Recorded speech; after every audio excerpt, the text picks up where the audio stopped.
Bom dia, meus amados, a graça e a paz do Senhor. Hoje vamos estudar o Evangelho segundo João, capítulo 8, verso 37, que diz: Eu sei que vocês são descendentes de Abraão. Contudo, estão procurando matar-me, porque em vocês não há lugar para a minha palavra. Bom, queridos, aqui Jesus toca no ponto que eles disseram, né? Nós somos descendentes de Abraão. Jesus diz, é claro, eu sei que vocês são descendentes de Abraão, mas apenas geneticamente. E a genética, por mais que tenha o seu valor, não é isso que faz de uma pessoa boa ou má. Não é uma raça, não é uma etnia que é superior a outras, nem nada disso. O que Deus olha é o coração de cada um. Em Romanos capítulo 9, o apóstolo Paulo diz: nem todos os que são de Israel, nasceram na nação, no local, são israelitas. Nem por serem descendência de Abraão, são todos filhos. Não, são meros filhos da carne. E não são filhos da carne que são filhos de Deus, mas os filhos da promessa que são filhos de Deus. Então, as promessas que Deus tem para Abraão, para os descendentes de Abraão, como Abraão era o pai da fé, então, os que são realmente descendentes de Abraão são aqueles que seguem a fé de Abraão. A fé de confiar em Deus, de crer em Deus, de ouvir a Deus e de serem fiéis a Deus. Então não basta uma pessoa dizer, eu sou cristão, eu vou à igreja, é mesmo. Mas a sua fé é acompanhada por boas ações? A sua fé é acompanhada por um coração desejoso de crescer? Um coração que quer se tornar mais manso? Um coração que busca a paz?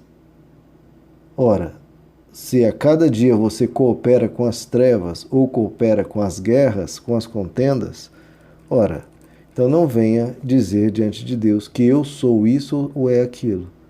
Você precisa demonstrar a sua fé pelas obras correspondentes. Por exemplo, Jesus diz, vocês dizem que são descendentes de Abraão, mas procuram matar-me. É como se ele dissesse, vocês não têm vergonha de se arrolarem, se disserem com todo orgulho, com toda soberba que são descendentes de Abraão, mas estão se comportando como assassinos. Vocês estão procurando me matar. E por quê? Nós vimos desde João capítulo 5, porque Jesus havia curado uma pessoa que era paralítica há 38 anos, e Jesus curou essa pessoa no sábado.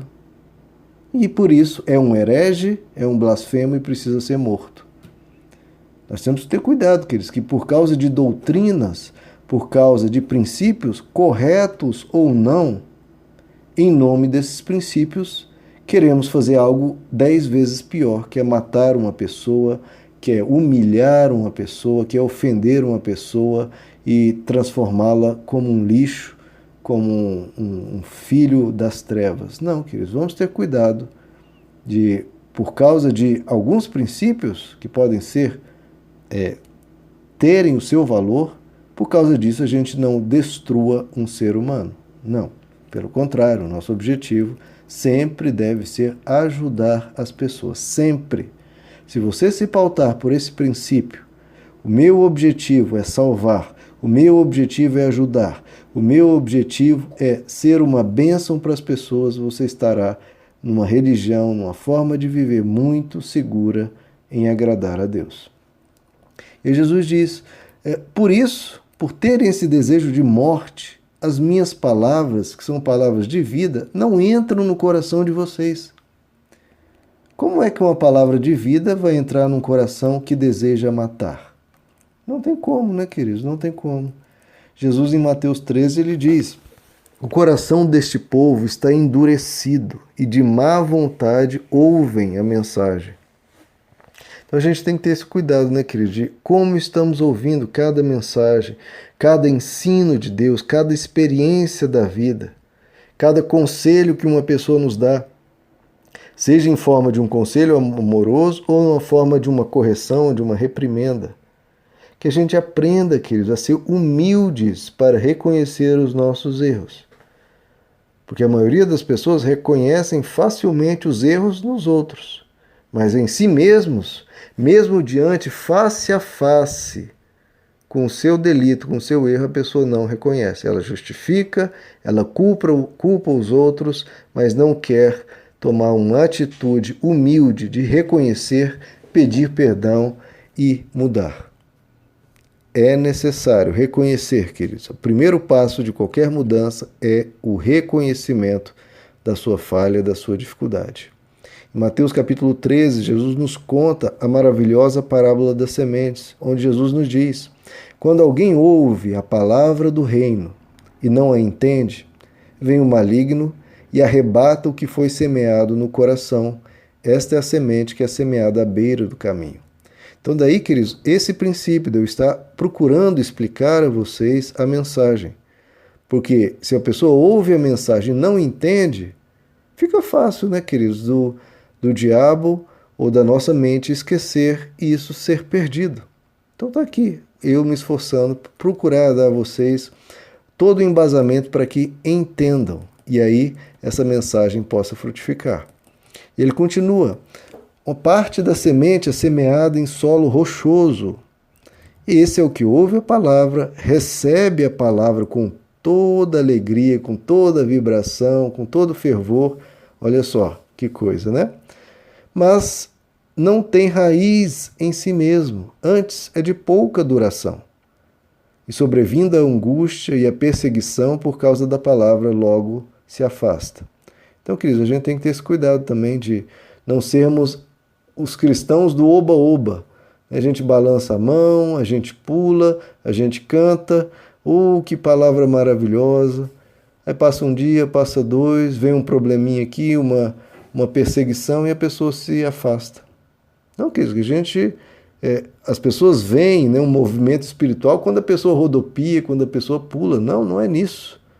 Há um verdadeiro e genuíno mover espiritual quando a pessoa permanece, quando a pessoa persevera. Seja lendo a palavra, seja buscando a Deus, seja aqui ouvindo o WhatsApp. Permaneça, persevere, para que frutos venham nascer. E há aquela semente que é semeada entre os espinhos. E esse é o que ouve a palavra, porém, os cuidados deste mundo, as tarefas, os trabalhos, a carreira e a sedução das riquezas. Eu tenho muita ambição, eu quero isso, eu quero aquilo. Essas coisas sufocam a palavra e ela fica infrutífera. Então tenha cuidado, queridos, de colocar a mensagem, a palavra de Deus lá em último lugar. Se sobrar tempo, eu busco a Deus. Hoje não, talvez amanhã, talvez depois. E com isso, a mensagem fica infrutífera e os cuidados do mundo, a mentalidade do mundo, tudo como o mundo pensa, vai entrar em você e você vai ser igual a absolutamente todo mundo. Mas o que foi semeado em boa terra é o que ouve a palavra e a entende, a qual também dá fruto e produz 1 a 100 por 1, outro a 60 e outro a 30 por 1. Então veja só, queridos, a mensagem é absolutamente a mesma. A mensagem aqui do WhatsApp está disponível aí para mais de 300 pessoas temos nos nossos grupos. Está disponível para todos. Muitos não vão ouvir, então vai ficar à beira do caminho. Outros vão ouvir, mas não tem muita raiz, está ali no oba-oba e não tem aquela dedicação. Não tem profundidade, não tem raiz. Outros vão até ouvir, mas tem tantas outras coisas mais importantes, mais interessantes. Tem esse vídeo de comédia, tem minha carreira, tem esse vídeo motivacional, tem outras coisas concorrendo com a palavra. A pessoa tem a palavra, o evangelho impede igualdade. Com um vídeo motivacional, com uma piada, com entretenimento, com um vídeo sobre política. E aí, né, queridos, fica infrutífero. Agora, para essa mesma mensagem, alcança todos esses corações e é o coração que está disposto, que põe a palavra em primeiro lugar, que entende a importância, que quer Deus, que quer conhecer mais. Esse vai produzir e esse vai haver transformação. Felizmente, queridos, essa é a realidade. Mesmo que no nosso grupo, alguns vão passar e não vão receber muita coisa. Não por causa do defeito da mensagem, que é claro que eu tenho muitos defeitos, mas eu busco trazer o máximo de adequação com a mensagem de Cristo. Mas o grande problema está no solo, esses solos rochosos, esses solos espinhosos ou cheios de aves, né, queridos?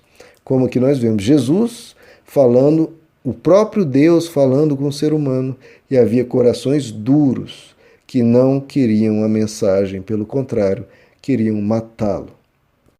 Então, queridos, a minha oração e o meu pedido a cada um de vocês é: procurem entregar um coração disposto, um coração dedicado, um coração que quer, que deseja ouvir a Deus e dar o devido valor à mensagem do Evangelho.